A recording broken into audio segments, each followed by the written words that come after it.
sini kan Bunda juga cerita kalau ada karton tanpa disuruh sudah mau gambar di karton. Nah, itu ceritanya gimana tuh yang gambar di dinding? Perkembangannya gimana tuh? Udah mulai berkurang tuh kita. Coba kalau kartonnya udah habis, mau balik lagi ke dinding. Kak. Apalagi kalau saya nggak ada. Ah, Suah, iya. dia ngumpet. Tadi ke Hmm. kamar bawa pensil satu kecil, pelan-pelan, pelan-pelan. Ya Di balik lukisan, ampun. lukisannya dibuka. Ada di ini, lukisannya dibuka. Dia gambar belakang lukisan saya datang, dia tutup. Masih usaha ya. Tapi sebetulnya ya kalau kalau boleh kita jujur, dia berarti ngerti ya aturannya ya. Sebenarnya ngerti nggak boleh. Dia ngerti, dilarang juga dia ngerti. Artinya eh, kok bisa gitu dia kepikiran untuk mengendap-ngendap jangan sampai Bunda lihat itu loh, ya kan? Artinya kan dia tahu sebetulnya kalau nggak boleh. Saya sebel tuh kalau kayak gitu. Lu Nangis tahu saya. nggak boleh, lu tahu Padahal saya nggak boleh pakai usaha gitu. di kakinya Terus, nulis Bu Eta, nulis di betis. Nulisnya ya huruf itu E, kenapa sih dia kok iseng ya? itu SIXT. Saya Apa bilang, Kak, tuh? kamu yang nulis ya? SIXT kayak sik, tapi ada T-nya. Bagus tulisannya, Wita. Gini, kakak yang nulis? Bukan, temenmu kali kemarin main. Enggak, kakak nggak nulis. Berarti dia yang nulis. Tapi kok bagus gitu, Wita. Terus apa, sama gitu, huruf besar gitu. Apa? Saya, kapan tahu dia niruin. Proporsinya keren, proporsinya. Saya kira kakaknya yang nulis. Tapi kok kepikiran gitu ngapain sih? Saya lagi sibuk di dapur. Saya berpikirnya dia nyontoh dari mana sih untuk nulis di betis? Apa pernah lihat orang pakai tato? Enggak sih, kayaknya kalau semua udah nggak boleh, kayaknya harus diketahui. Mungkin kalau lagi main sama kakaknya mungkin mungkin aja gitu kayak nulis-nulis ditulisin di telapak tangan pertama nama Yosua kadang-kadang gitu kakaknya terus pindah. Oh, ya, ya, ya. Jadi dari situ. Nggak apa-apa. Yang penting kita tahu dari mananya gitu. Jadi kan eh, sumbernya kita tahu. Ini ada tangan. Ah, gue lagi kerja dulu ya, nak. Terus Bunda nggak mau diajak main sama Sua marah-marah. Bunda bilang daripada ngambek bantuin jemur baju. Beberapa saat kemudian diambil hanger sama baju. Dioper ke saya, dia bagian pilih hanger dan baju yang mau dijemur sambil Bunda sebut, iya bagus. Karena kebanyakan dia tepuk tangan, udah ya.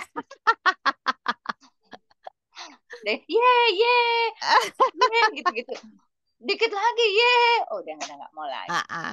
Tapi nggak apa-apa. Jadi memang memang auranya itu arahnya juga adalah bahwa laki perempuan kita kerja sama-sama gitu. Nggak ada milih-milih. Ini kita jaga sama-sama rumahnya gitu. Mulainya dari skala yang paling kecil kan, yang paling gampang kan itu. Yang simpel-simpel lagi buang sampah, taruh barang di tempatnya, rapihkan ini, rapihkan itu. Pokoknya kembalikan ini, kembalikan ke dapur, ini taruh di tempat piring kotor. Ya gitu. Belajarnya semua dari kecil. Dan kalau kita melakukannya dengan santai aja, nggak ada beban, nggak ada apa, nggak panjang lebar, dia akan melakukannya juga dengan rutinitas yang biasa, kayak orang pakai baju, kayak orang mau minum, ambil air minum dulu, kita.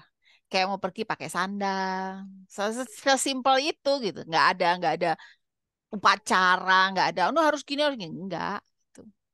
Saya perhatiin juga kan ke si Ihsan itu kan sebelum pandemi itu nggak ada ya pakai masker gitu. Karena eh, sebagai persyaratan harus kalau mau ke situ harus pakai gitu. Sampai sekarang dia tetap pakai masker.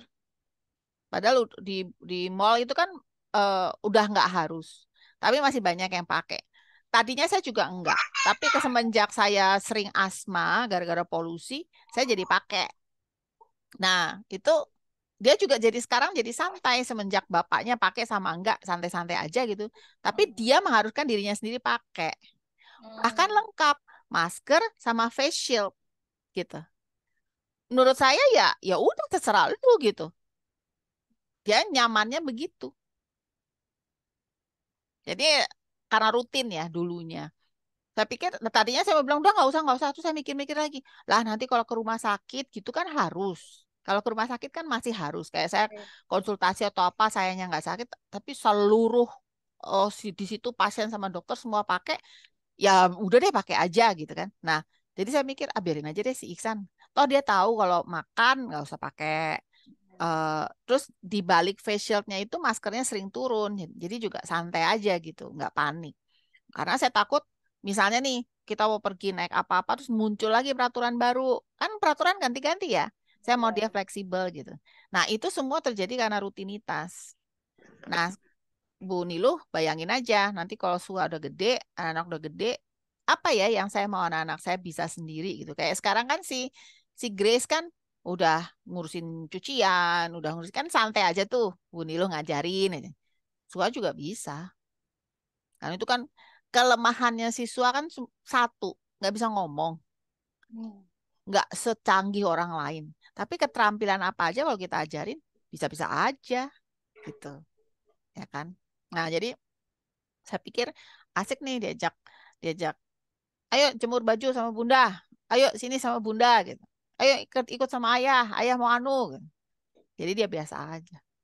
Mau inisiatif cuci mangkok gelas plastik sengaja saya sisain, dia datang cuci bilas. Sebenarnya dia tergiur busa sabun dispons, tapi selesai. Jadi dia tergiur, dia pengen main. Enggak, sebenarnya enggak dimainin sih Bu Ita. Dia tuh tergiur tapi dia cuci gitu, nyuci gitu. Tapi dia senang sama busanya. Sampai selesai loh Bu Ita, berdiri Ya lama kan? dia.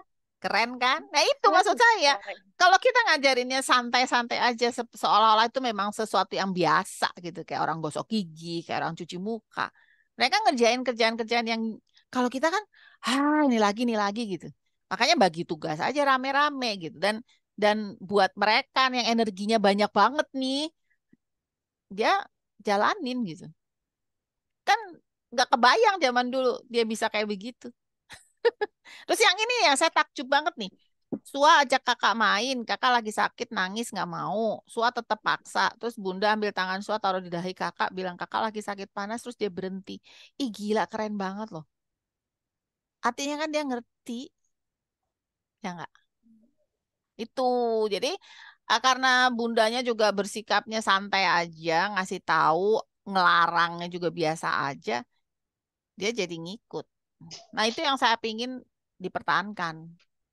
Yang tekan lonceng, tekan subscribe, dan kita jumpa lagi setiap Selasa dan Jumat. Bye.